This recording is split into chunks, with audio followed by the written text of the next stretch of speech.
Critically important that you understand this, and it matters to you, it matters to all of us, because when this explosion happens, all of your wealth evaporates into that black hole. That's Goldman Sachs, JP Morgan, Citi, Bank of America. Hey everyone, welcome back to our channel. Today we have an eye-opening session with financial guru Lynette Zang. She's about to reveal shocking insights about a looming financial crisis that could ripple across the globe. Why are the bank's so-called safety measures just smoke and mirrors? And what's this talk about a one-world currency? Lynette will also share why she places her trust in physical gold and silver over Wall Street's promises. Stick around. This is one explosive video you can't afford to miss. Just recently, big banks that are too big to fail, failing their living will test. Now, what is that and why does it even matter? Okay. Well, after the financial crisis in 2008, it was critically important for central banks and governments for you to still have confidence in the system that you just saw explode. So they came up with Dodd-Frank, which it was a book this high. It was passed before many of the laws have been written. That was back in 2010. Here we are in 2024. We've watched over these last 14 years it being dismantled, pushed off, the laws and the rules. But one of the things that have survived, at least to this point, are the living wills, where these too big to fail banks are supposed to have a plan to unwind during this next crisis without it being a financial crisis. Okay, here's the reality. All of that stuff was put in for your confidence, because this is a con game. So let me show you what's happening with those living wills and the chances of them actually working. I'm going to take you back in time a little bit to 2016, although this would have been true right along since they started doing the living wills. Here we go. 5 too big to fail banks were violating those Dodd-Frank rules. Oh my goodness. Who were they? JP Morgan, Bank of America, Goldman Sachs, and Citigroup were 4 of those 5. Well, what were the consequences of them failing? Nada. Guess what happens when there are no consequences to bad behavior? That behavior continues and it gets even worse. So in this case, banks have taken on a whole lot more risk with your deposits, with your equity, and you don't even know it. So today, actually, this came out on June 21st, so Friday, Fed faults the living wills of, oh my goodness, who is that? Oh, Bank of America, Citi, Goldman, and JP Morgan. Why should they change? There's really no consequences. And even when there was a consequence to Wells Fargo, it was about them expanding their global footprint. There's no consequences to it. So what that means to you is that there is a lot more risk in the system, and why you need physical gold and physical silver outside of this system, because this is how your wealth transfers. Are you shocked that it's the same ones over and over and over again? And I could have made a whole video just on all of these repeat offenders not having their wills in place. Now is when it's critically important for you to understand this, because these are the 4 of the biggest banks on Wall Street, and they are incestuously interconnected. Now look at this. 2023, this is the most current report from the Office of the Comptroller of the Currency that tracks derivatives in the FDIC insured banks. So those 4 banks that have crappy living wills, that means they will not be able to be unwound in the next crisis without major problems. Okay, so 2023 had the highest level of compression activity ever. 257 trillion just in the last quarter alone, right? But take a look at where it started in the beginning was in, I hate when that doesn't work properly. I'm sorry. But 2013 is when they came up with this accounting alchemy to hide the truth of what's happening.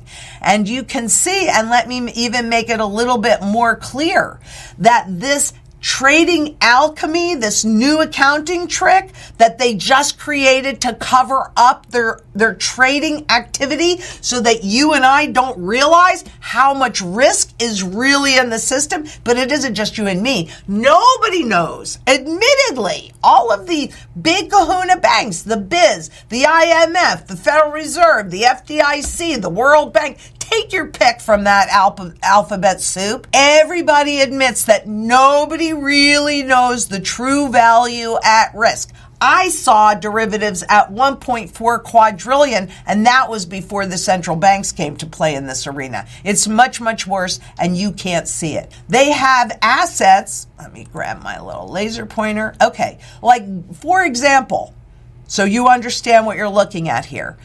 Goldman Sachs has assets of 521 billion, 130 million, right? But they have derivatives of 54 trillion, 130 billion, and 85 million. 99.9% of those are held for trading. In fact, of all of those big four banks, the one that holds the least amount, and that's still over 90%, is Bank of America. Do you see what I'm saying? And we don't really even know, even though they're claiming this is 54 trillion, the reality is that's compressed. We have no idea of the assets that are at risk. None. This will not be an easy unwind. Not at all. Now, the assets versus derivatives.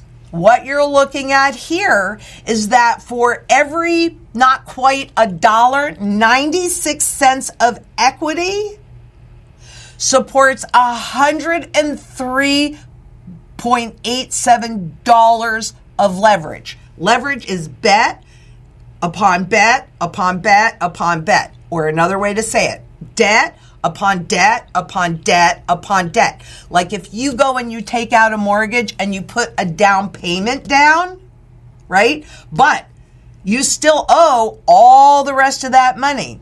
So in Goldman Sachs's case, where 99.9% of these things are held for trading, they don't even have $1 to support over almost $104 worth of debt. What do you think about that? Do you see what I'm trying to show you here? Because it's critically important that you understand this, and it matters to you. It matters to all of us, because when this explosion happens, all of your wealth evaporates into that black hole. That's Goldman Sachs, JP Morgan, Citi, Bank of America, Wells Fargo. The list goes on to all of those systemically important financial institutions that got bailed out in the last crisis. They can't be bailed out. It's too big. And everything is incestuously intertwined. Do not forget this. This is critically important. I want to repeat it with these lines so that you can see what I'm talking about.